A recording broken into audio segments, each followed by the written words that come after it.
حضرت داتا گنج بخش فیض عالم کے دربار پر بین الاقوامی کانفرنس منعقد کی گئی، جس میں پوری دنیا سے علماء نے شرکت کی۔ پوری دنیا کے علماء نے پاکستان کی ترقی کے لیے دعائیں کی۔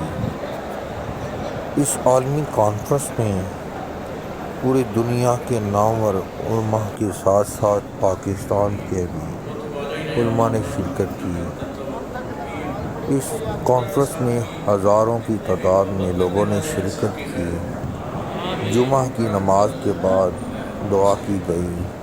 دعا میں پاکستان کے استحکام کے لیے، پاکستان کی بقا کے لیے دعائیں کی گئی اور یہ دعا کی گئی کہ ملک پاکستان سدا سلامت رہے، ملک پاکستان سدا سلامت رہے، اور یہ دعا کی گئی کہ ملک پاکستان کو اندرونی اور بیرونی شرارتوں سے اللہ پاک محفوظ رکھے، اللہ پاک پاکستان کو تا حیات قیامت تک آباد رکھے۔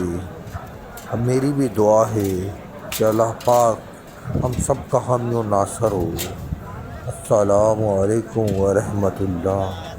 میرے اس چینل کو سبسکرائب ضرور کریے گا۔ اس چینل کے نوٹیفیکیشن کے لیے نوٹیفیکیشن کا بٹن آن کر لیجیے گا۔ اللہ آپ کا حامی و ناصر ہو۔